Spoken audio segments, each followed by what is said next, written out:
just on the previous segment. If you missed any of that on the live broadcast, you can catch the podcast by download on a number of venues after the show, including 21st Century Wire. It's up on Spreaker almost immediately and later on iTunes and some of the podcasting networks. Now, our next guest is the author of the best-selling series Esoteric Hollywood, which is available. There's a link on the show page that takes you to Jay's analysis. And so we're joined by Jay Dyer, who's going to be talking to us about a very important topic, which is kind of breaking at the moment. Hello, Jay. How are you? I'm doing great, Patrick. Thanks for having me back. Thanks for joining us, Jay. And I was triggered, Jay. I was triggered by something you tweeted in the last couple of days, which I clicked through, and I was fascinated with this story, probably because it's not the first thing I've seen of this, although what's made me interested in it is that it's the second or third thing I've seen recently, which tells me that there's something going on. And this is something potentially big. This is leading academics, specifically, most recently, David Gelernter. He is a professor at Yale University. I believe he teaches in the field of computer science, but he has openly pushed back on Darwin's theory of evolution. And it turns out he's not the only one, but there's a number of really interesting pieces that have been written on this recently. And so we're seeing the first, I think we're seeing some real cracks emerging into what has been accepted pretty much as scientific dogma for the last century and a bit. And that is Darwin's theory of evolution. And this has brought up a huge debate now, where before, I think, am I correct, Jay, in saying the atheists kind of have maintained the upper hand on this debate for a period of time, but it seems that the tide is slightly turning a bit, at least from what we've seen with some of these dissenting voices in the mainstream. But firstly, thanks for joining us, Jay. I really appreciate it. What do you make of this story, Jay? What were your first impressions of this?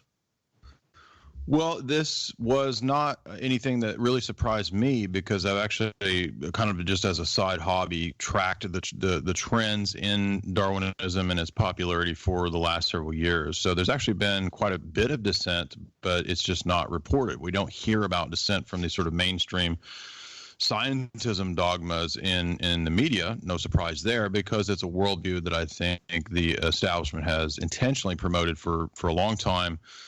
Precisely because of its social engineering power. Now, I'm not saying that everything that scientists propose in terms of biology is false or anything that absurd, but I do think there is a concerted agenda on the part of particularly the Royal Society out of England to really have to really demand that the academic world accept this view, this worldview, and it really is a worldview. It's not just a theory. In an ironic twist, it actually becomes a massive narrative and worldview for man's origins, and as well as where man is going. And I think they push that on purpose. And so the mere questioning of it and dissent has for many years led to people being fired, being blacklisted in academia. You don't get published.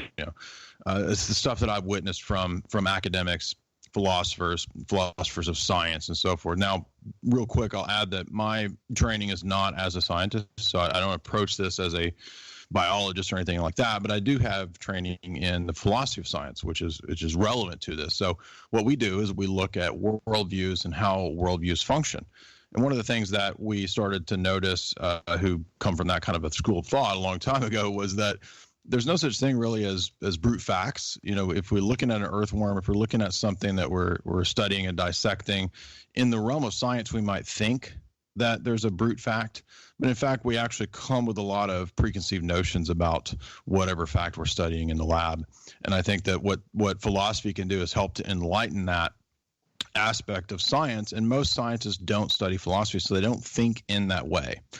And so what you're seeing a lot of scientists do is come up against objections that people who might have a little bit of philosophical bent have been raising for a long time. For example, information theory, right? Information theory deals with, computers, engineering, this kind of stuff, big data even.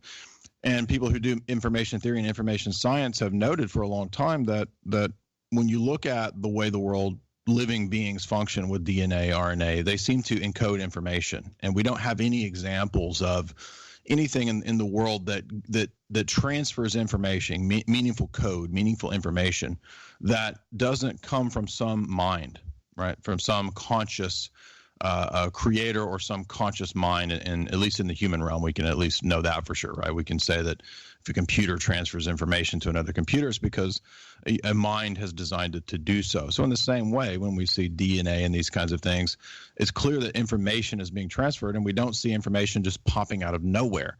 Hence, information science has for many, many years challenged the Darwinian theory on that very point. Now, back in Darwin's day, people weren't aware yet of RNA, DNA. They were not yet aware of the complexity of what would eventually become what's called irreducible complexity, right? The idea that when you look at something like a cell, or when you look at an independent system within the human physiognomy, such as the heart or tissue, right? None of these systems actually operate independently. So they're actually little tiny systems with a whole bunch of systems working together in their constituent parts to be one holistic system. And so the body is kind of built up in a bunch of little systems stacked on top of other systems, right? So the cell is a little engine.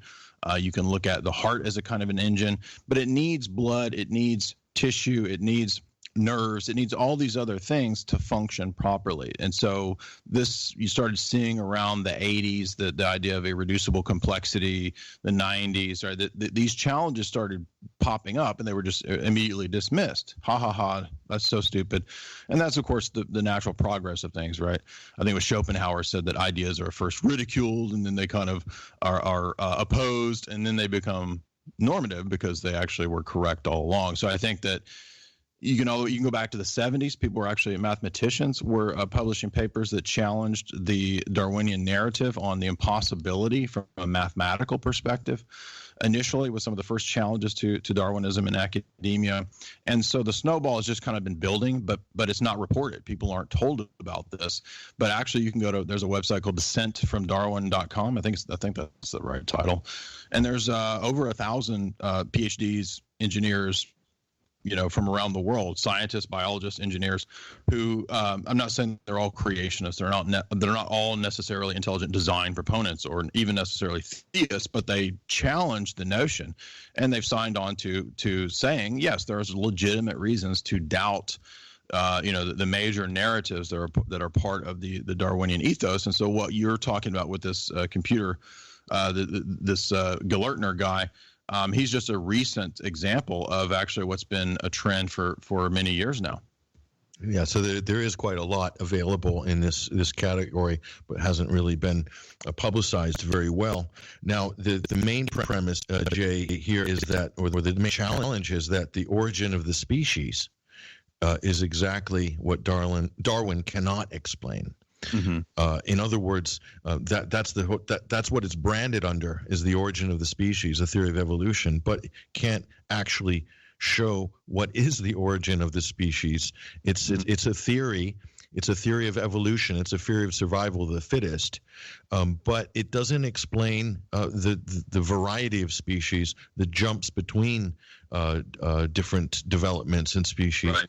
It doesn't have any of this, and so a lot of these things have been explained away very skillfully, very eloquently, I might add, in many cases. But at the end of the day, it is still a theory, and that's probably the most difficult thing that opponents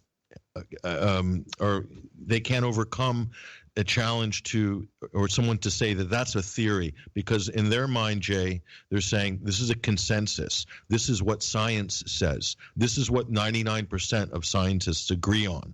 Therefore, it has to be true. It cannot be challenged. There's no more debate. And anybody that is challenging this is a flat earther, basically. Yeah, well, the first, anybody in the realm of academia who knows the history of even science or the history of science, for example, should be familiar with Thomas Kuhn's famous book, Structures of Scientific Revolution. And what Kuhn argued was that we don't have bare neutral science, but the science operates within a paradigm. And it's a Pulitzer-winning book. It's not obscure. It's a very well-known book, and the reason that it's very well known is because Kuhn forcibly argues that we all interpret evidences from paradigms. And if you look at the history of scientific revolutions, if you look at something like Newton and Newtonian physics, this came about as a revolution. It was a revolutionary idea, and it was not in its day just merely everybody got together in the giant Mount Olympus Science Council, and everybody just looked at the evidence and Newton's arguments turn out to be the most accurate, therefore it's true. No, actually there was gigantic opposition because people wanted to at the time maintain the status quo of the older Aristotelian types of notions and so forth. Now, I'm not making a position pro or con about Newton. The point is just that Thomas Kuhn is making the argument that anytime there's a revolution in the world of science, it's not in this sort of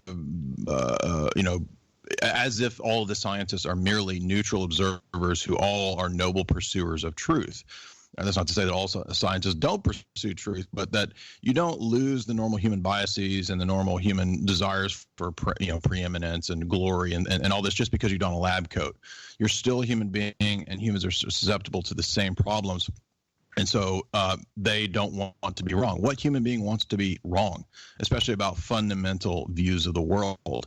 So the point is, and then I think Kuhn for the most part establishes this, that it takes a long time for people to dispense with hallowed dogmas. And the great irony, of course, about neo-Darwinian theories are that they are hallowed as dogma. It's well known, as Galertner himself even admits in this piece. Anybody who has challenged this, again, loses their credibility. They lose academic funding. They can lose their job, tenure, et cetera. There was a documentary that Ben Stein put out 10 years ago where he was pointing this out. I'm not advocating everything that Ben Stein says. I'm just saying that, he put out this documentary about skepticism in terms of Darwinism, and it was universally, hailed as this just total anti-science garbage. And they'll use all these sort of slogan terms of being, quote, anti-science. You're a science denier. You're a climate denier, right? And maybe other events that's intended to be associated with denying, right? Which is not scientific, right? I mean, science is not determined on the basis of consensus, as you pointed out in your comment, right? It's not. It really, literally would not matter if 99.999% of the entire world accepted a view, because that has absolutely nothing to do with its truthfulness. Scientific consensus, that is a fallacy. That's an informal fallacy. Appeal to consensus is a fallacy, but no shocker here, many people in the realm of science are not even aware of basic logical fallacies because they don't study logic. They don't study philosophy. Ironically, though, of course, they would benefit quite a bit from studying philosophy if they knew that the appeal to consensus is a fallacy. Well, what does that say about today's society, Jay, or where we're at in history, that the dominant device for getting people to all be on the same page is this idea of a scientific consensus? What does this say about where we're at in terms of our development as a civilization or as a society? Are we going backwards? Is this a retrograde movement, or is this a growing pain going forward? What do you think about that? Well, it's becoming evident even to people in the realm of science that this is regressive. This is actually moving back into superstition, ironically, because the whole rise of science, which we're told from the scions of science, of Galileo, Newton, right, is because of the individual and his ability to reason and challenge the existing established dogmas. That's the mythology that they always tell, when it comes to the history of science. And now the irony is that science is quite literally about going along with every single piece of the confession, the 10 commandments of scientism. If you diverge at any point, you're essentially a kind of a heretic, and you're absolutely right to connect it to the way the mass media works. All of it works in that same way, where you're not going along with what we know is the consensus, when that has it's not even been established. Now, here's an irony that I'll throw at you that some people may not be aware of. I love going to this point because mainstream science for a few years now has actually been doing, quote, scientific analysis of peer review. Now, people in the normie science realm, they'll often say things like, well, peer review science tells us X, Y, Z, as if this was just some monolithic entity, right? That again, the peer review just falls down from the Pope of science, upon Mount Olympus somewhere, as if there's just this consensus. And that's actually not even true. You can look at The Lancet, the famous magazine, medical journal from Oxford. They published an article a couple of years ago talking famously about mass fraud in peer-reviewed science. This even made its way to The Economist. The Rothschilds' Economist magazine a few months ago put out a piece saying that some 400,000, they estimate, science journals do not even do the peer review that they claim to do.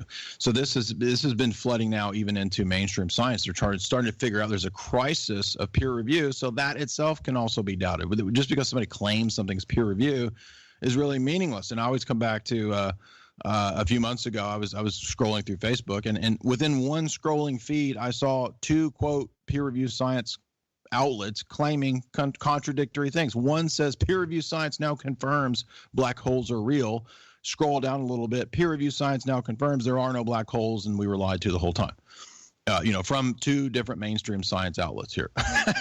So this is becoming really meaningless. Saying something is peer review has that, it's essentially meaningless. Now, I'm not saying that everybody who does scientific peer review papers is meaningless. I'm saying that the establishment itself is admitting that there are frauds. Joe Rogan, for example, I'm just citing this as an example, had a couple guys on who tested this out a few months ago, 6 or 8 months ago. He had a couple guys on who kind of did an experiment by sending literal junk papers, just total nonsense papers. One of the papers was about whether or not gay dogs are given the proper treatment in dog parks. I'm not joking. That was and they made it absurd on purpose because they wanted to test to see if these papers could pass peer review. And of course, almost all of them did. I'm not trying to plug Rogan per se, but if anyone wants to go find that episode, it's actually very insightful because you have these guys who did this experiment, which again shows the basically meaningless term peer review, through getting these absurd papers published. And other people have done studies within the last 2 or 3 years as well, where you have a computer-generated paper that's not even a real paper. It's just an AI-generated paper. It also gets published in peer review. It's meaningless. It's nonsense. It just uses a bunch of word salad. So peer review, the very hallowed thing that much of scientism tried to ground itself in, is now also in a dubious state. The pioneers of this were actually two French academics. They're both Alain Sokal and Jean Bricmont. We actually had Jean Bricmont on the show a couple of years ago to talk about another related topic, but it was fashionable nonsense. They published the results of their experiment in 1997, the PostModernist Intellectuals, Abuse of Science. I love the title. That's just translated into English. But they did this, and they got a number of papers published in very reputable academic journals, and it was just total nonsense. It was done intentionally so, and they did this really to what you just said, to kind of expose the ridiculousness at some of the highest levels of what the stamp of peer review, as it were, as if it's the end all be all once it's peer reviewed. The reality is, Jay, that even after something's peer reviewed, it doesn't mean that it can't be argued and it can't be challenged. That's the whole point of the peer review process. That's true. Yeah, go ahead. By the way, a lot of people would say that I'm absurd and I'm an idiot and I'm ridiculous. Well, I'll have you know that I actually am published in peer review. So if you call me ridiculous, then by default, the peer review process is also ridiculous because I'm published in peer review. So. But now on the issue, now this comes up against religion, and you talked about creationism, you talked about intelligent design, and looking at when the theory, I think this is interesting, when the theory of evolution, when Darwin introduced this, the world was going through a major shift, major change. You're talking about the Industrial Revolution. You're talking about modernism as we know it today was really born around this time. This was the end of empires or colonialism, moving into the kind of maturity of the modern nation state. And so atheism was a natural reaction to the hegemony of the church, as it were. Okay, right. And so you have all these concepts coming through, and it's almost like the Darwin's theory of evolution was custom made. It was just perfect for this time. And do you think that was one of the reasons why it was so successful, as well as because it's a conflation of events at that time that really it just took off, and the momentum was just unstoppable, because a lot of people were looking for or reacting against religious institutions.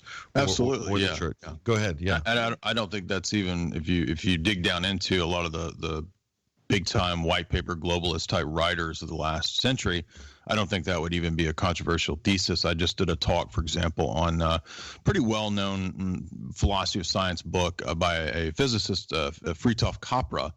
Capra is known for the Tao of physics and the Turning Point, as well as other works where he points out a lot of similarities between modern physics theory, quantum theory, et cetera, and Far Eastern thought, Confucianism, Taoism, et cetera. It's an interesting book. He has a lot of interesting analyses, half of which I agree with, half I kind of disagree with. But one thing that Capra points out in that book is what you just said, that there was in the history of the West, especially a kind of a vacuum left with the challenge to the church by Voltaire, Diderot, the sort of the philosophes, who were reacting to legitimate corruption in the Roman Catholic institution. And so what this did was it kind of turned people away towards the idea that, well, maybe natural science and just the progress of the humanities could somehow, provide answers to everybody's questions. And so there's just this de facto kind of transference over to what Foucault called the rise of the priest class, right? So the priest class, or excuse me, the science class became the priest class, is what I'm trying to say. Foucault has an essay on shepherding, and how the idea of the medieval shepherd as the bishop of the church was sort of transferred over into the guy in the lab coat. So you just had a switching, if you will, of priestly vestments to lab coat vestments is what this would eventually bring about. And so once the idea of God had been removed from the sciences after the Enlightenment with the empiricists, Locke, Berkeley, Hume, D'Holbach, those kind of characters, common sense philosophy. After that, you have the rise of, the removal of the idea of God within nature itself. And so that's where, instead of blind process and deism, or from Descartes or people like that, we don't even need the watchmaker at all, right? The watchmaker gets tossed out. And so the immanent processes of nature themselves become kind of the answer, the end all be all. So we don't need to look at the causes of nature, or the beginning of nature. We only need to look at what's happening and not why it's happening. So you toss out the why question and just be considered with the pragmatic question of what's happening. And that's where Darwin fills that void by saying that, well, we don't even really need this first cause of Aristotle or whatever this Western Thomistic Aquinas view is. Toss all that out. All we need to do is just study the natural processes themselves. And that's really all we can do. Now, just to answer your question that you asked, you would think that, okay, well, if science wants to stay in that domain, that's fine. But that's not what Darwinism and science actually does. The original title of Darwin's book is The Survival of the Preferred Races. And by that, of course, he means the Anglo-Saxon preeminence. And so that's why Darwin's book was raised to this preeminent power that it was that it was actually an apologetic for the Anglo-American Empire. And that's exactly what it did. Victorian England, we're the highest possible means and mode of civilization that could ever be, the British Empire. And so it fits perfectly with the propaganda of the British Imperium. It dovetails into eugenics then, would it not? Oh, absolutely. All the families and the people involved in the promulgation and promotion of this mythology, the Huxleys, the Galtons, et cetera. I've read all those people. They're all in the same circles, the Royal Society and so forth. And so it's from them that you absolutely get the whole idea of the eugenics movement. In the U.S., it's the Cold Springs Harbor, Rockefeller funded type stuff.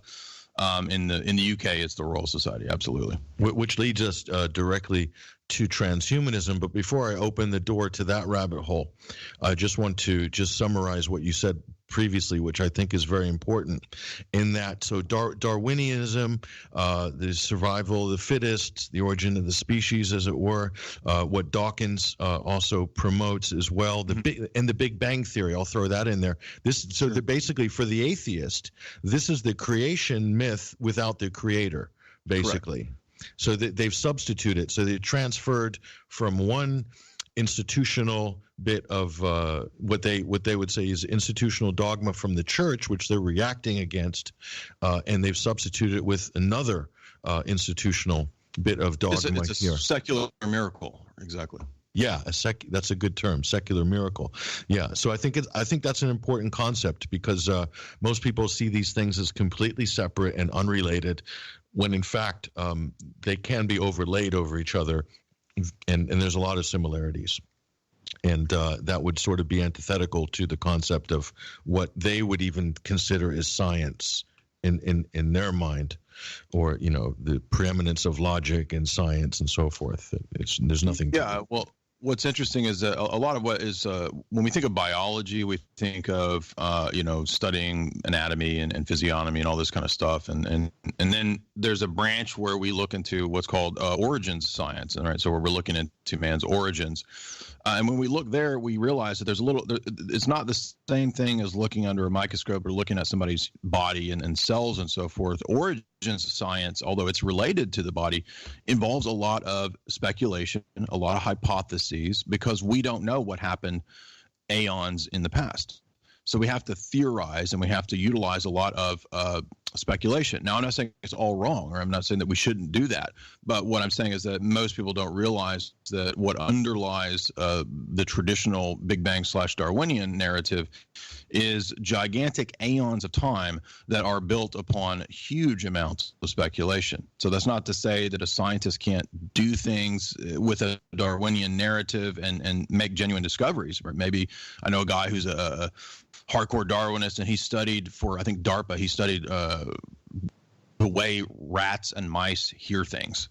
Okay, so he's like a pioneer in mouse hearing. Okay, now, so from my vantage point, I have no problem saying that he can absolutely make discoveries in that very sort of precise niche of science, in the same way that I think most atheists and Darwinians would say and admit that, yes, a theist could approach science and make discoveries, even though they believe the theist in his ultimate sort of worldview is incorrect. So it's not ultimately a battle of which evidences are correct. It's actually a battle of two different paradigms, and that's the big problem. Is that most of the people who do basic science don't understand the way worldviews and paradigms work, and that's why it's so important to understand that we all kind of come to the table with preconceived notions and presuppositions about what can and can't be.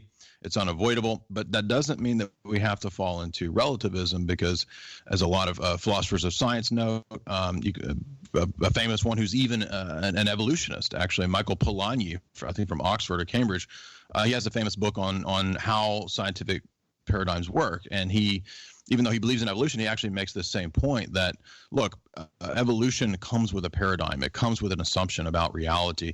You can't just look through a microscope and understand and know a priori or a posteriori what happened 10 million years ago. You have to utilize a lot of interpretation, a lot of conjecture. You may be correct, but you also might not be correct. And what happens is that a lot of people don't recognize the leaps and the conjectures that are being made. So ironically, what's being pointed out by a lot of these people from different schools. I mean, to take somebody like David Berlinski. David Berlinski has a 30-minute interview. He's a secular academic. He's not interested in creation or anything like that. But he says, look, I'm willing to admit, there's 10, 20 serious problems in the normative approach to evolutionary theory that it cannot answer on its own grounds. And it has to kind of utilize these little leaps and jumps and attempts to save the position that themselves cannot be justified within the position. What I think is amazing, Jay, is that they have Cray computers, or it's the biggest computer capabilities on the planet. They're modeling open systems. These are not closed like the ocean or like the climate. And then telling us basically what the climate's going to be like in 200 or 100 years or whatever, and have every step of the way has been mathematically modeled. Okay, they haven't turned this computing power to model evolutionary transitions and cycles. And you'd think, Jay, with AI and the amount of resources we have and the brains and the money, that would be the first thing they'd be going for, right? Because then they could at least model. They could at least model or reproduce Darwin's theory of evolution, but it hasn't happened. That to me is I'm totally miffed by that, Jay. I don't know why they haven't had a crack at it. That might be a good question for our professor at Yale. I don't know.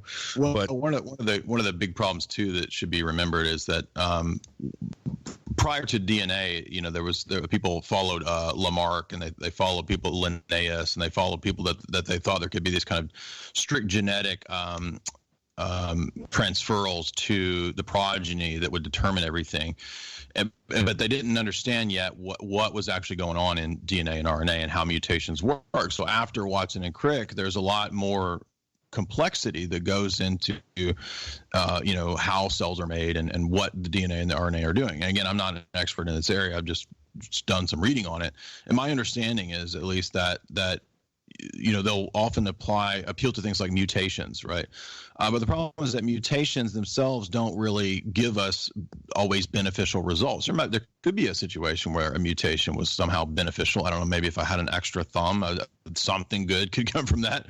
But the problem is that mutations are copies in existing code. That is at least my understanding of it. So what the Darwinian theorist actually needs is not just a mutation of a copying of a previous code. For example, if you were printing a book, right, and somehow a paragraph got doubled in the book, there wouldn't be new information in that paragraph. It's a doubling of the information that's already there, and that would be a kind of an error in the code or a mutation. It's not a new piece of information. And that's the same way, as I understand, that DNA and RNA work, is that when it's printed, if you have, for example, a whale is never going to print bat code. It's never going to print bear code. It's only going to print what's existing already within the whale's DNA. And so when it has a mutation, right, if a whale, say, grows an extra fin or something like that, that's a mutation within the whale code itself. It's not new information. And what I've yet to see produced is evidence of new information in the code itself. And that's what you would actually need on the Darwinian theory to reconcile it with DNA. So isn't and by the way, I think it was Capra. I'm not sure. I read that book like 30 years ago, but I don't remember anything in it. But I do remember one thing, and I think correct me if I'm wrong here, but he was talking about quarks and the sort of the subatomic concepts, and that would take a degree of faith, because nobody's actually seen a quark. Right. What we have is linear particle accelerators that will fire it against the wall, and then you can then photograph with an electron microscope, look at the collision, the results of the crash, and from there you can put that back together, reverse engineer the crash, and say that a quark hit, because we could tell by the artifact of the collision that quarks do exist, but nobody's actually seen a quark before. Correct. It takes a degree of faith, and I think that's a really important point there. That's a religion or philosophy, but at the root of everything is philosophy, because at the root of religion is philosophy. At the root of science, science is a branch of philosophy. Is that not right? Traditionally, it was considered that, and in fact, the irony here is what you're quoting from Capra there about quarks. But people have said the same thing about electrons. Electrons are known through a electron microscope. It detects and it shows us a signal. You don't actually see the quark. You don't actually see the subatomic particles or the electrons. It's fed to you through the medium of a device that maps it and registers it, right? And guess what? Philosophers in history have actually pointed this argument out a long time ago. They pointed out a long time ago that you not only do you not see quarks and electrons, guess what? These very basic concepts that we use in the scientific method, like causality, like induction, like teleology, right? Design principle, the assumptions of those things that go into to the scientific process. Order, regularity in nature, these are well-known things. You don't actually observe those things themselves. Those are part of the interpretive process. Now, I think they're true. They do exist, but they are presuppositions. They're preconditions, and that's the key thing to see. Just like you're pointing out with not actually observing a quark directly, but we wouldn't therefore say it's not true or that there's no electron. In the same way, there's things that are maybe even more fundamental, like regularity in the scientific process. And actually, many philosophers and mathematicians have already been writing about this for a long time. There's a famous philosopher named Edmund Husserl. He wrote a whole book saying, hey, look, science actually uses logic. And even though logic is not directly what science is studying, it's assumed in the process of going through, hypothesis, testing, and result, right? The scientific method itself has a logical process, and therefore it assumes logical entities, logical realities. And so that's something that's key to see, that most scientists don't. I'm not saying that they're stupid. It's just that they're not used to thinking or asking those kinds of questions. So the scientist atheist would potentially, you have a fundamental disagreement. Let's just take Sam Harris. For the moment. So Sam Harris, this quote from Sam Harris here is that religious faith is on the wrong side of an escalating war of ideas. Science must destroy religion. Now, put that off to the side for a minute, what that might start in terms of an argument. But I'm saying that your definition or my definition of what science is, right, is not the same as what Sam Harris's definition or conception of science is. That we can have a fundamental argument about what we mean by the word science. Right. But I don't think Sam Harris would want to have that argument. This is the point. And so then we're in a political discussion. We're not in a scientific discussion at all. And that's an atheist. I'm criticizing there. I'm saying this atheist is not having a scientific discussion. He thinks he is, but what he's really having a religious discussion. He is having a very it's almost like an inquisition.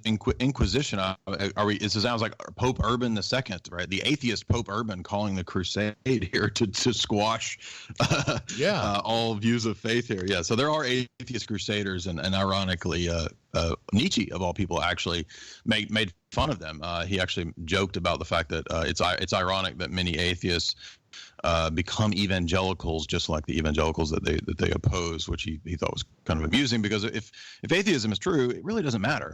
What's the point of this other than to maybe sell some books or something, right? But the funny thing about what you just said is that not only are they not being rational or scientific, they're also not being logical, and that's one of the areas that I focus on pretty heavily. Which is, again, that even if you're in the realm of science, and of course those in the atheistic four horsemen of atheism and all that crew, they're always priding themselves on being rational and being logical.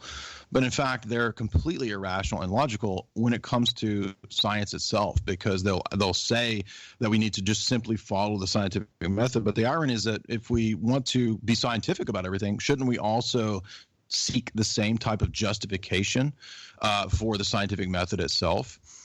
And I would say yes. In fact, philosophers have asked this question. Descartes asked this question, right? Can we justify all the assumptions? If we're going to question everything, which is what science is supposed to be, then we need to question cognition itself. We need to question consciousness itself. We need to question the scientific method itself. And when we do that, we realize that the scientific method actually cannot justify the scientific method. And that becomes circular. So that's actually a logical problem on that worldview. In the same way, if we were to say something like what most of those guys would say, that, well, we can only know what we know through sense experience, right? They'll make a claim like that all knowledge comes through sense experience. This has been the predominant view, since the Enlightenment. But the problem with that view is that phrase itself, if you look at it from the vantage point of logic, it's called a universal quantifier. It's when you make the statement all knowledge comes through sense experience, you then have to say that's a universal statement. But the problem is that the statement itself is based on empiricism, right? It's making a claim about individual sense experience.